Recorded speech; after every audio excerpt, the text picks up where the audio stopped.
देखिए भाई, अब बात करते हैं। अब हमारा अगला टॉपिक है directive principle of state policy. क्या है डीपीएसपी? शॉर्ट में बोलते हैं DPSP, directive principle of state policy. Hindi में बोलते हैं राज्य के नीति निर्देशक सिद्धांत। क्या होते हैं एक्चुअल में, ये समझने की कोशिश करते हैं। होते हैं वो डायरेक्शंस जो इसमें लिखे हुए हैं। ऐसा उम्मीद की गई, ऐसा माना गया, ऐसा एक्सपेक्ट किया गया कि देश में जो आने वाली सरकारें हैं वो इसमें जो लिखी हुई बातें हैं उनके आधार पर, उनके बेसिस पर ही अपनी पॉलिसीज और लॉज को बनाएंगी। यानी कि जो इस देश की गवर्नमेंट है, चाहे वो स्टेट गवर्नमेंट हो या यूनियन गवर्नमेंट हो, वो जब कोई भी लॉ या कोई भी पॉलिसी बनाएंगी तो उन पॉलिसीज और लॉज को बनाते में वो डीपीएसपी में लिखी हुई बातों को अपने ध्यान में रखेंगी। यानी इन बातों को ध्यान में रखते हुए पॉलिसी बनाएंगी। इन बातों को, कौन सी बातें हैं? ऐसी बातें जो लोगों के कल्याण की बात करें, लोगों के वेलफेयर की बात करें, ठीक है ना, जिससे लोगों का भला हो। ऐसी बातें, ऐसे डायरेक्शन इसमें लिखे गए हैं, ठीक है ना। ऐसे डायरेक्शंस की बात इसमें की गई है। तो ये उम्मीद की गई है कि जो इसमें डायरेक्शन दिए गए हैं, जो इसमें बातें कही गई हैं, उनको ध्यान में रखते हुए, उनके आधार पर, उनके बेसिस पर ही गवर्नमेंट जनता के वेलफेयर के लिए पॉलिसीज बनाएगी, ठीक है ना। किस पार्ट में है कॉन्स्टिट्यूशन के? जो कॉन्स्टिट्यूशन का पार्ट 4 है वो पूरा डीपीएसपी की बात करता है। पार्ट 4 किसकी बात करता है? DPSP, directive principle of state policy. Article 36 से लेके आर्टिकल 51 तक। कहां से लिया गया है इसका कॉन्सेप्ट? जो डीपीएसपी का कॉन्सेप्ट है, आयरलैंड से। ये ना तो जस्टिसेबल होते हैं, ना ही बाउंडेड होते हैं। यानी कि इनको लागू कराने के लिए तुम कहो कि इसमें ये बात लिखी हुई है कि जनता के लिए ऐसा होना चाहिए, और वो चीज नहीं हो रही है, तुम उसको लेकर कोर्ट में नहीं जा सकते। देखो, जो डीपीएसपी में ये बात लिखी हुई है, गवर्नमेंट उस पर काम नहीं कर रही है, उसको लागू नहीं कर रही है, तो इसको लेकर तुम कोर्ट नहीं जा सकते। तो पूरी तरीके से गवर्नमेंट में डिपेंड है। उनका मन करेगा, उनकी इच्छा करेगी तो वो इसके हिसाब से इस पर काम करेंगी। जैसे इसमें एक बात होती है यूनिफॉर्म सिविल कोड। इसमें एक आर्टिकल है 44 जो यूनिफॉर्म सिविल कोड की बात करता है। यूनिफॉर्म सिविल कोड क्या है? समान नागरिक संहिता, यानी पूरे देश के लिए एक ही कानून होना। अभी क्या, हमारी कंट्री में अलग अलग रिलीजन के हिसाब से अलग अलग लॉज है। यानी हिंदुओं के लिए कानून अलग है, मुस्लिमों के लिए अलग है, क्रिश्चियंस के लिए अलग है, पारसियों के लिए अलग है, सिखों के लिए अलग है। पर्सनल लॉज है हमारे यहाँ पर। क्या है? Personal laws. तो जैसे जिसका रिलीजन है उस रिलीजियस के हिसाब से लॉ है, ठीक है ना। यूनिफॉर्म सिविल कोड क्या बात करता है कि पूरे देश में सभी के लिए एक जैसा कानून होना चाहिए।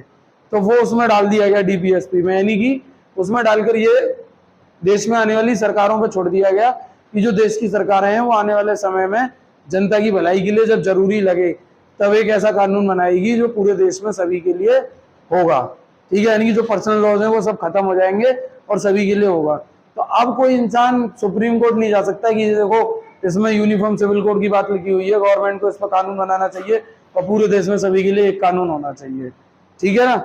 ये उम्मीद करी गई है, लेकिन कोई जाके सुप्रीम कोर्ट में नहीं कह सकता कि कराओ इसे। अभी जब गवर्नमेंट का मन करेगा तब करा लेगी। क्लियर है इतनी बात? ठीक है। तो ये जस्टिसेबल नहीं है, बाउंडेड नहीं है, यानी इनको लागू नहीं कराया जा सकता। आयरलैंड से कॉन्सेप्ट लिया गया। आर्टिकल 36 टू 51 में इसकी बात होती है। और कहां पर है? पार्ट 4 में। डीपीएससी की बात कहां हुई है? पार्ट 4 में, आर्टिकल 36 टू 51। क्लियर? अब आगे बढ़ते हैं। इसमें जो कुछ इंपोर्टेंट आर्टिकल, हाँ भाई देखिए, अभी तक हम पढ़ चुके थे directive principle of state policy किस पार्ट में होते हैं? पार्ट 4 में होते हैं। आर्टिकल कहां से कहां तक होते हैं? आर्टिकल 36 टू 51 में होते हैं, ठीक है। और इसका सोर्स कहां से लिया गया है? कॉन्सेप्ट आयरलैंड से। कहां से लिया गया? आयरलैंड से, ठीक है। अब हम देखेंगे इस डीपीएसपी में कौन कौन से इंपोर्टेंट आर्टिकल्स हैं जिनमें कुछ ऐसी बातें की गई हैं जो हमारे एग्जाम पॉइंट ऑफ व्यू से काफी इंपोर्टेंट हो जाती हैं। तो उन आर्टिकल्स को देखते हैं। सबसे पहले आर्टिकल 36 क्या बात करता है? डेफिनेशन ऑफ स्टेट, यानी स्टेट की क्या डेफिनेशन होगी, होती क्या है स्टेट की डेफिनेशन? स्टेट की डेफिनेशन का मतलब स्टेट के अंदर गवर्नमेंट फंडेड ऑर्गेनाइजेशन, गवर्नमेंट के सपोर्ट से चलने वाली ऑर्गेनाइजेशन और गवर्नमेंट की सारी बॉडीज, ठीक है ना। यानी कि जितनी भी उसकी एजेंसीज होती हैं, जितनी भी उसके डिपार्टमेंट्स, बॉडीज, जो कुछ गवर्नमेंट से लिंक्ड होता है वो सब कुछ क्या कहलाता है? स्टेट। क्या कहलाता है? स्टेट। उन सभी के अंदर क्या मतलब स्टेट की जो डेफिनेशन है वो इन सभी को इंक्लूड करके चलती है, ठीक है। डेफिनेशन और जो स्टेट की डेफिनेशन है वो केवल आर्टिकल 36 में नहीं, हमारे फंडामेंटल राइट्स वाले पार्ट में आर्टिकल 12 में भी लिखी हुई है। क्लियर है? अब आ जाओ आर्टिकल 38। किसकी बात करता है? वेलफेयर स्टेट की। यानी कि एक ऐसे स्टेट की जो कल्याणकारी होने की बात करता है, वेलफेयर होने की बात करता है। वेलफेयर होने का मतलब उस देश में रहने वाले सभी सिटीजन का क्या हो? भला हो। वहां की जो गवर्नमेंट है, कंट्री की जो गवर्नमेंट होगी, वो ऐसी पॉलिसीज और ऐसे लॉज बनाएगी जिनसे वहां रहने वाली जनता का क्या होगा, भला होगा। ठीक है, और उनको ये तीनों तरीके के जस्टिस देने की कोशिश रहेगी, सोशल, इकोनॉमिक और पॉलिटिकल, तीनों तरीके से उन्हें जस्टिस मिल पाए। अब बात करते हैं आर्टिकल 39 की। क्या बात करता है, equal pay for equal work for man and women, यानी कि महिलाओं और पुरुषों को समान कार्य के लिए समान वेतन, यानी एक ही काम के लिए महिला और पुरुष दोनों को एक बराबर वेतन दिया जाए, एक बराबर सैलरी दी जाए। ठीक है ना, जब वो महिला और पुरुष, फीमेल हो या मेल हो, दोनों एक जैसा काम कर रहे हैं, एक ही समय पर एक जैसा वर्क कर रहे हैं, तो उनकी सैलरी भी सेम होनी चाहिए, इक्वल होनी चाहिए। क्लियर है, ये बात कौन करता है, आर्टिकल 39। अब ये फंडामेंटल राइट नहीं है, यही ध्यान रखना है, ये डीपीएसपी है। डीपीएसपी का मतलब इन पर ये उम्मीद करी गई है कि गवर्नमेंट इनको लेकर लॉज बनाए, पॉलिसीज बनाए, इन पर काम करे, इन चीजों को आगे बढ़ाने के लिए। लेकिन ये बाउंडेड नहीं है, हम इनको जाके लागू नहीं करा सकते कि ऐसा हो ही हो, क्योंकि आज भी बहुत सारी इंडस्ट्रीज में, बहुत सारी जगहों पर मेन और वुमेन के लिए इक्वल पे नहीं है। ठीक है ना। बात करें आर्टिकल 39A की, तो क्या कहता है, फ्री लीगल एड, यानी ये गवर्नमेंट की रेस्पॉन्सिबिलिटी बनती है कि ऐसे लोग जिनको लीगल सपोर्ट लेने के जो कैपेबल नहीं है, जिनकी कैपेबिलिटी नहीं है, जो इतने सक्षम नहीं है, ठीक है ना, पैसे से उतने सक्षम नहीं है कि वो लीगल सपोर्ट ले सकें, तो ऐसे लोगों को ये गवर्नमेंट की जिम्मेदारी बनती है कि वो लीगल सपोर्ट मुहैया कराए। लेकिन ये अब तुम्हें समझना होगा कि जब तक ये यहाँ है तो ये फंडामेंटल राइट नहीं है, लेकिन बाद में सुप्रीम कोर्ट ने ऐसे आर्टिकल 21 जो था हमारा राइट टू लाइफ, उसी के अंदर इन्वॉल्व माना है। इन्वॉल्व मतलब कि राइट टू जो हमारा फ्री लीगल एड है, ये भी हमारा एक फंडामेंटल राइट है जो राइट टू लाइफ के अंतर्गत आता है, ऐसा सुप्रीम कोर्ट ने डिफाइन किया है। क्लियर है इतनी बात। चलिए अब आ जाइए आर्टिकल 40 पे। आर्टिकल 40 क्या बात करता है, फॉर्मेशन ऑफ पंचायत, यानी ऐसी उम्मीद करी गई इसमें बात डालकर कि देश में आने वाली सरकारें जो है वो पंचायतों का गठन करेंगी और उनके लिए जो भी लॉज और पॉलिसीज होंगी वो बनाएंगी। ठीक है, आगे चलकर आपने देखा भी इस पर काम हुआ और हमारे कॉन्स्टिट्यूशन में एक पार्ट 9 ऐड किया गया था पंचायतों के लिए, स्पेशली पढ़ा था ना अभी हमने जब पार्ट्स पढ़े थे, parts of the Indian constitution. अब देखेंगे आर्टिकल 44। आर्टिकल 44 क्या कहता है, यूनिफॉर्म सिविल कोड, इसका मतलब है हिंदी में समान नागरिक संहिता, यानी कि देश में सभी के लिए एक जैसा कानून होना चाहिए। कैसा कानून होना चाहिए, एक जैसा कानून होना चाहिए। अभी हमारी कंट्री में क्या है, पर्सनल लॉज है, यानी अलग अलग रिलीजन के हिसाब से अलग अलग लॉज हैं। जैसे आपने देखा होगा कि मुस्लिमों के लिए, जी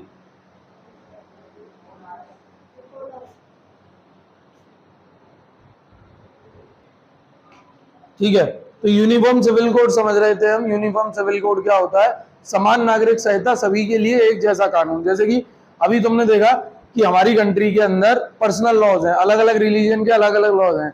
इसको ऐसे समझ लो एग्जांपल से कि हिंदू धर्म में, हिंदू रिलीजन में क्या है कि आप एक ही शादी कर सकते हैं। क्या कर सकते हैं, एक ही शादी। ये हमारे धर्म के हिसाब से भी है, तो लॉ भी हमारे लिए वही है, यानी जो गवर्नमेंट का लॉ बना हुआ है वो भी यही है कि हमारे यहाँ एक ही शादी लीगली हो सकती है।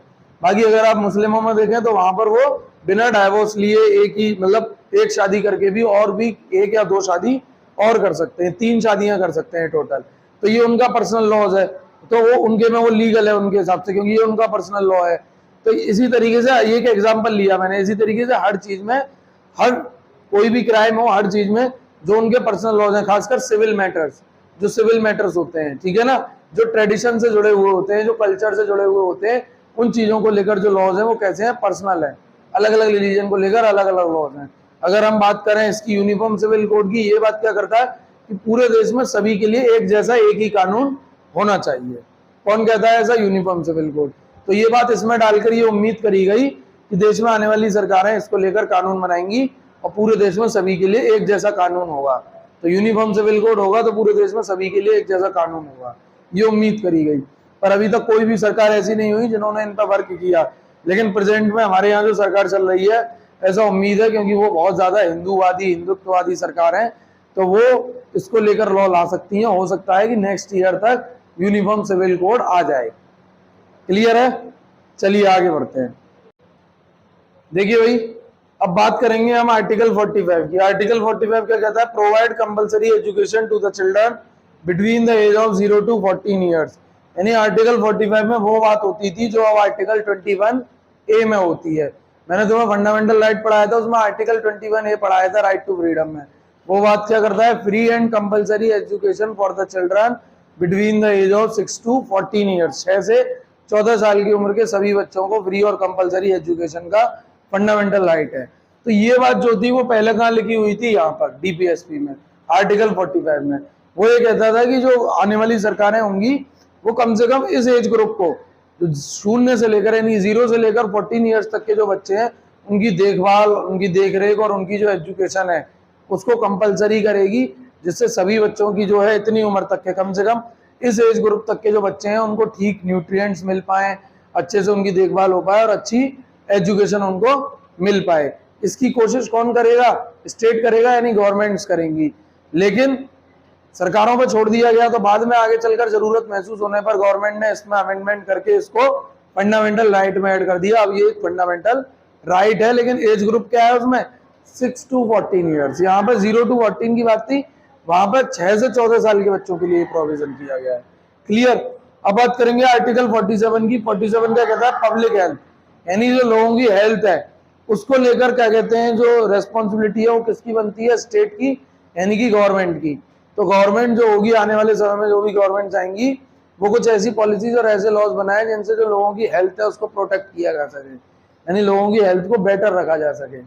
ठीक है, इसको एक ऐसे उदाहरण से समझ सकते हो। आजकल बाजार में बहुत सारी चीजें बिकती हैं खाने की, तो उन खाने की चीजें जो पैक्ड फूड्स होते हैं, तुमने देखा होगा उसके पीछे एक मार्क होता है FSSAI का, ठीक है ना, food safety security authority of India, उसकी फुल फॉर्म होती है।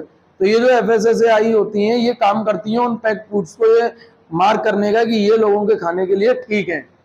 अगर ऐसे तो बाजार में कोई भी कुछ भी बिक सकता है और हम कुछ भी खा सकते हैं, होता है ना, मार्केट में कुछ भी बिक सकता है, जहर भी कुछ भी कह के बेचा जा सकता है और हम खा सकते हैं। तो ऐसा क्यों पॉसिबल नहीं होता है? क्योंकि ये गवर्नमेंट की रेस्पॉन्सिबिलिटी है लोगों की हेल्थ का ख्याल रखना। इसलिए जो भी पैक्ड फूड आते हैं मार्केट में उन सब पर FSSAI जो है अपना मार्किंग देती है कि ये फूड खाने लायक है या नहीं। क्लियर है? और जो खुले फूड्स होते हैं, जो भी खुला बिकता है रेस्टोरेंट वगैरह, उनमें टाइम टू टाइम क्या कहते हैं वो होती रहती है, उनकी सैंपल लिए जाते रहते हैं। जैसे किसी को शक है कि इस रेस्टोरेंट में ठीक चीजें, ठीक खाना नहीं दिया जा रहा है अपने जो उनके कस्टमर्स हैं, तो कोई भी उनकी अगर शिकायत करता है तो जो फूड सेफ्टी वाले होते हैं, फूड सेफ्टी डिपार्टमेंट जो होता है वो आता है, उनके खाने की सैंपल्स लेता है और उन सैंपल्स को लेबोरेटरी में फिर चेक किया जाता है कि ये खाना किसी भी इंसान के खाने लायक है या नहीं। क्लियर है? तो पब्लिक हेल्थ का भी ख्याल रखने की जिम्मेदारी सरकार पर छोड़ी गई डीपीएसपी के अंदर आर्टिकल 47। आर्टिकल 48 बात करता है एग्रीकल्चर और एनिमल हस्बेंड्री, यानी एग्रीकल्चर को लेकर गवर्नमेंट पॉलिसीज और लॉज बनाएगी। और एनिमल हस्बेंड्री, एनिमल हस्बेंड्री मतलब पशुपालन, जो हम पशुपालन करते हैं, भेड़, बकरी, मुर्गी, गाय, भैंस, जो इनका पालन करते हैं अपनी जरूरतों के लिए, वो सब क्या कहलाता है? Animal husbandry. क्या कहलाता है? एनिमल हस्बेंड्री, पशुपालन, यानी हम पशुओं का पालन कर रहे हैं, जिसमें मछली पालन भी आ गया, मुर्गी पालन, बकरी पालन, ये सारी चीजें आ गई।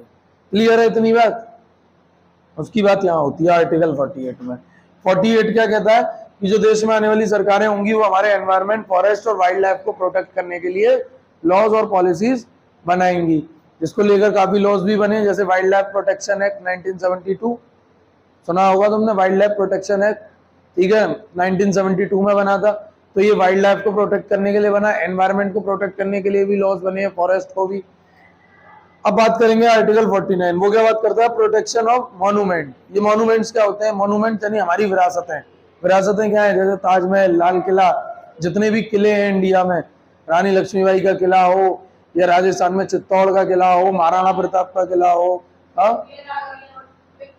विक्टोरिया मेमोरियल, जो भी मॉन्यूमेंट, जो विरासतें हैं, जो पहले के राजा महाराजा के द्वारा या अंग्रेजों के द्वारा भी जो भी चीजें बनवाई गई उनको प्रोटेक्ट किया जाए, जो भी हमारी विरासत है, मॉन्यूमेंट्स है। क्लियर है? अब आ जाइए आर्टिकल 51। आर्टिकल 51 क्या बात करता है? Promoting international peace and security by state, यानी स्टेट जो होगा, गवर्नमेंट जो होगी, वो इंटरनेशनल पीस और सिक्योरिटी को बढ़ावा देगी। ऐसा नहीं है कि वो युद्धों में शामिल हो जाएगी, ठीक है ना, कि कहीं पे युद्ध चल रहा है और वो जहां भी युद्ध हो रहा है वहां पे हमारा इन्वॉल्वमेंट दिखाने लग जाएगी, हाँ हम भी शामिल हैं इस युद्ध में, लड़ो युद्ध। यानी कि वो जो वॉर वगैरह है उनको प्रमोट नहीं करेगी, बल्कि पूरी दुनिया में शांति स्थापित हो और सभी सुरक्षित रहें, इसकी कोशिशें करेगी। ठीक है ना, ये बात डाली गई कि इंटरनेशनल लेवल पर जो पीस और सिक्योरिटी है उसको मेंटेन रखा जाए, इसमें अपना रोल प्ले करेगी कौन? गवर्नमेंट या स्टेट अपना रोल प्ले करे इसमें। क्लियर है? तो ये था पूरा डीपीएसपी। ठीक है, पार्ट 4 में था, आर्टिकल 36 to 51 था। सोर्स कहां से था? आयरलैंड से था। जस्टिसेबल नहीं होते, बाउंडेड नहीं होते, इनको लागू नहीं करा सकते, गवर्नमेंट के ऊपर है, उनकी इच्छा के ऊपर है, जब उनका जब जैसे मन करता है उस बात को वैसे वो इम्प्लीमेंट करते हैं। क्लियर है? चलिए अब बढ़ते हैं आगे टॉपिक।